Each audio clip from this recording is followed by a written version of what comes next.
Let's get started with our first news. Rampage Jackson has spoken out following the news of his son Raja Jackson being arrested.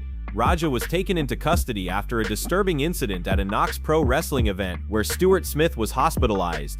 According to TMZ, Raja has been booked on a felony charge of battery with serious bodily injury.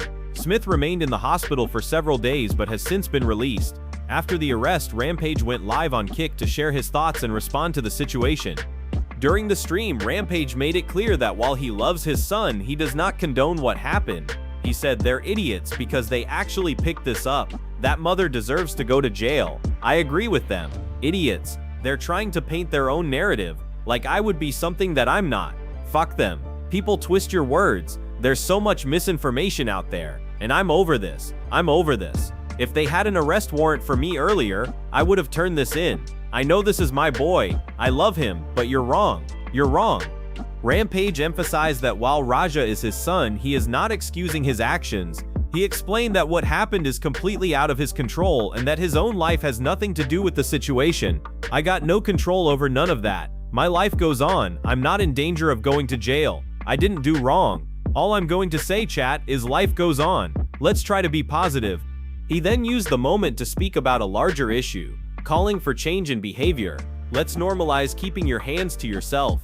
Everybody in the world, keep your hands to yourself and we won't have problems like this. Let's normalize that. We can all learn from this. Unfortunately, it happened, but we can learn. Everything could have been avoided if we just kept our hands to ourselves." Rampage closed his comments by saying he would not continue to talk about the matter any further. For him, the situation is painful but something he must distance himself from. He admitted that while he loves his son, Raja made a mistake and there are consequences. Rampage repeated that this is out of his hands, stressing again that his life moves forward regardless. The former UFC star's reaction showed both honesty and disappointment. He didn't try to protect his son from accountability, but also reminded people that this does not involve him personally. His final message was clear: life goes on and everyone must take responsibility for their own actions. Before moving to the next news, we have one quick request for you. We're constantly working on improving our content to earn your love and support. That's why we truly appreciate it if you could take just a moment to leave a like on this video, subscribe to the channel, and hit the bell icon so you never miss an update. Move on to another news. Dana White has just confirmed the massive rumors surrounding the insane White House event, and it looks like this is going to be one of the most historic fight cards in UFC history. Conor has now gone public and confirmed that he will be fighting Michael Chandler on this card. In true Conor fashion, he kept it short and bold. He said, "I'm on it, you're on, I'm on it. Wanna go? I am, this is me, Michael Chandler." While the UFC hasn't made the official announcement yet, Dana White has been openly positive about the matchup. With Chandler being American, he's already almost guaranteed to be part of this event. The stars are aligning, and all signs point to Conor versus Chandler happening at the White House. Still, with Conor, you never really know what could happen until fight night. That wasn't the only update Dana dropped. Appearing on Fox Sports, he revealed photos of the White House setup, giving fans their first look at how this groundbreaking event will unfold. He showed exactly where the fighters will walk out, where the octagon will be positioned, and the behind-the-scenes layout that has been carefully planned. From everything Dana revealed, it's clear that the UFC is going all out to make this one of the most iconic moments in combat sports history. The plan is to stack the card with American star power, featuring fighters like Sean Strickland, Sean Ali, Kayla Harrison, Bo Nicol, and many more.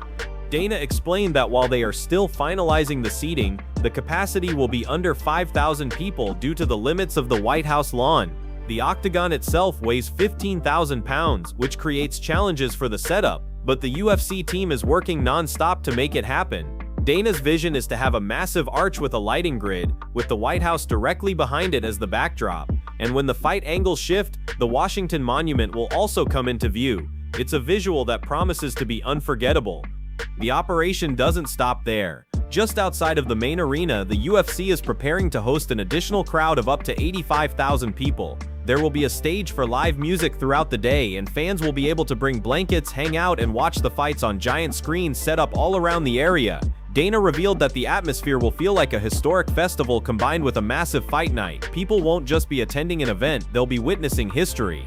This will not only be a fight card, it will be a cultural moment, with the UFC cementing itself on one of the most powerful stages in the world. From the walkouts to the music, the production, and the fighters themselves, every detail is being carefully designed to deliver something that has never been seen before in combat sports. Dana's confidence, combined with the confirmed involvement of Conor and Chandler, shows that this card is shaping up to be legendary. For Dana, this isn't just another UFC event, this is about making history at the White House, and from the looks of it, the UFC is pulling out all the stops to make sure this night will never be forgotten.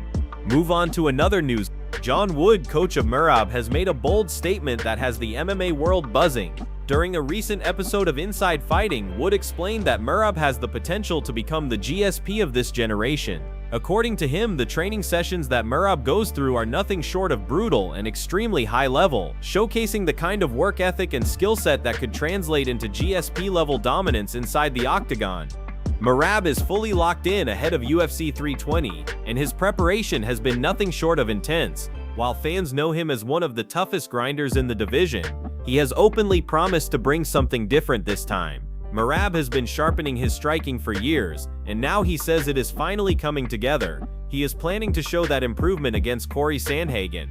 Instead of relying solely on his relentless pace and wrestling, Merab has revealed that much of this fight could take place on the feet. He's ready to stand, trade punches, and even chase a knockout.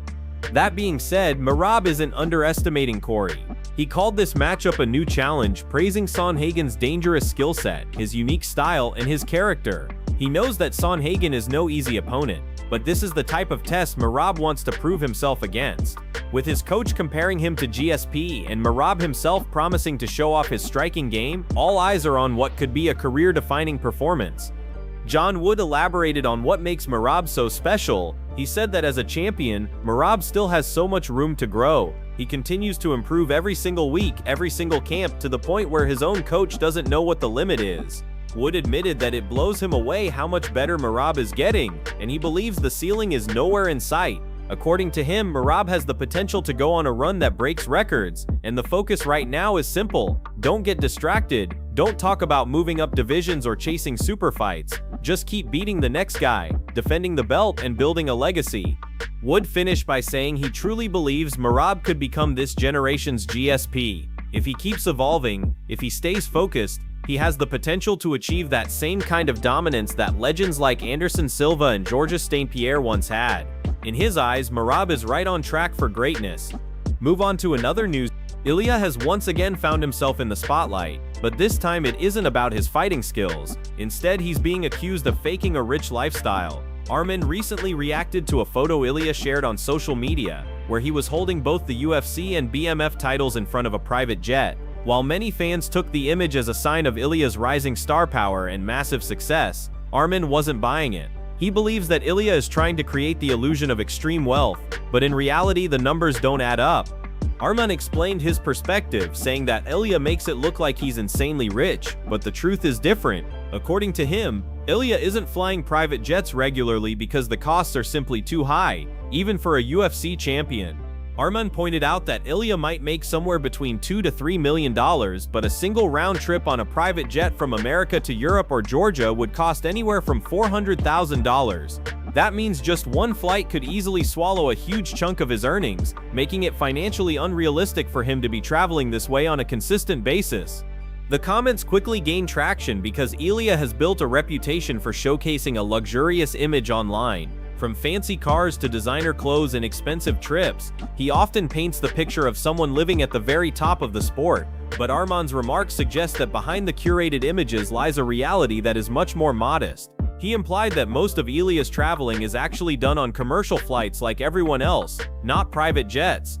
Arman's criticism goes beyond just one picture. What he's suggesting is that fighters often face pressure to portray themselves as larger-than-life figures, especially once they capture UFC gold. Fans expect champions to look, act, and live like superstars, but the money isn't always there to match the image. Even with millions earned in fight purses, the expenses of training camps, management fees, and taxes add up fast. For many fighters, spending $500,000 on a single flight is just not sustainable, no matter how successful they seem in the cage. This raises an interesting point about the gap between perception and reality in combat sports. Ilia's image as a jet-setting champion builds hype and keeps fans engaged. But as Arman pointed out, it may not reflect how things truly are. Fighters like Ilia are constantly under pressure to maintain a certain persona, and social media plays a massive role in that. Posting luxury images creates buzz, gets people talking, and builds star power, but it can also invite criticism when others call it fake. For Arman, exposing that gap was a way of keeping things real. His point wasn't necessarily to attack Ilia's success, but to highlight that flying private jets regularly is something even the top fighters in the world rarely do. The costs are just too extreme, and pretending otherwise is misleading. In his eyes, Ilia may be a great fighter, but when it comes to lifestyle, the rich image doesn't match the reality. Move on to another news. Bisping has weighed in on the growing tension between Alex Pereira and Pereira-Ankalaev ahead of their UFC 320 rematch. Pereira recently stated that if he wins, he doesn't see a trilogy happening, suggesting that the second fight will be the decisive one. That comment stirred plenty of reaction, and Bisping, known for his sharp analysis, gave his take on the situation. He pointed out that there are always two sides to the story, and nothing is ever as simple as it seems in the fight game. Meanwhile, Pereira's grappling coach Glover Teixeira has been hyping the fight, calling it brutal and predicting fireworks from the opening round. Teixeira explained that Pereira isn't fueled by anger but by focus, coming in with the same aggressive and relentless attitude that has defined his career. The plan is to press the pace from start to finish, staying sharp and mentally locked in. According to Teixeira, Pereira is in the best place mentally, dialed in and ready to explode. He admitted that when he was fighting, he often felt nerves and worry before stepping into the cage, but Pereira shows nothing but confidence. The final 3 weeks of camp are all about fine-tuning timing so that Pereira can go full throttle for 5 rounds if needed.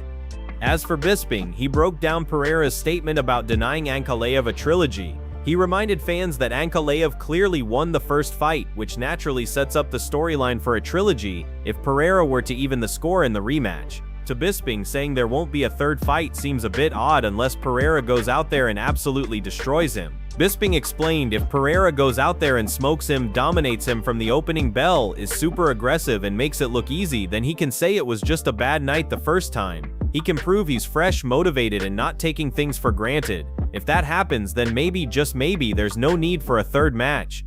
But Bisping also stressed that if the fight is competitive, if it goes the distance or even feels close, then there's no doubt the UFC will book a trilogy. He said a rubber match would be a must to settle things once and for all.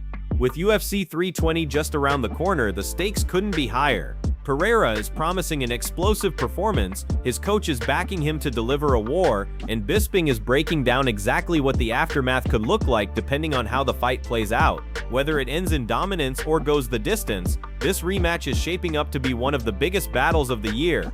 Move on to another news. Arman is finally opening up about his next move inside the UFC octagon. It has been well over a year since he last fought, and fans have been eager to see when he'll make his return. The lightweight contender was originally scheduled to face Islam back in January, but he was forced to withdraw at the very last minute. That moment left plenty of speculation about his future, and ever since, the MMA community has been buzzing about who Arman will fight when he finally steps back in.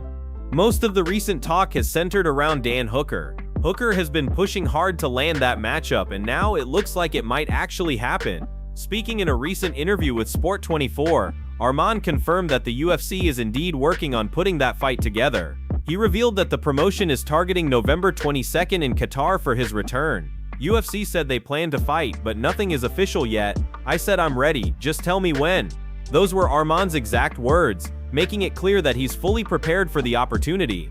Interestingly, while the Hooker fight seems to be the frontrunner, Arman admitted that his personal preference would be different. He explained that he would rather face either Justin Gaethje or Paddy Pimblett. However, from everything he's been told, it doesn't appear the UFC is moving in that direction right now. Still, Arman remains focused, ready to step in against whoever the promotion puts in front of him. At a recent ACBJ press conference, Arman was asked a light-hearted but fascinating question. If he had to battle 10 men on the streets of the United States, which 3 fighters would he want by his side? His answer was quick and powerful. I'd definitely take Khamzat first. Second, I'd take Khabib. And third, Islam. Those names make it very clear who he believes would dominate in a street fight scenario. Although it's been a long time since fans have seen Arman compete in the octagon, he hasn't been sitting idle. His last UFC appearance came in April 2024 when he scored a dominant win over Charles Oliveira. Since then, he's kept sharp by consistently training in the gym and testing himself in grappling competitions. Just this past Friday at the Absolute Championship of Brazilian Jiu-Jitsu 18 in Moscow, Arman choked out the veteran Benson Henderson. That was not his only grappling success this year. Earlier, he submitted Patricio Pitbull in another match, showing off his lethal submission game. He also picked up a decision win over Mariship Zukov, further proving that his skills are constantly evolving. It's clear that Arman is more than ready for his octagon return. His training, his grappling victories, and his mindset all point toward a fighter who's prepared to climb higher in the lightweight division. Whether it's Hooker, Gaethje, or Pimblett, fans can expect Arman to bring everything once the UFC gives him the call.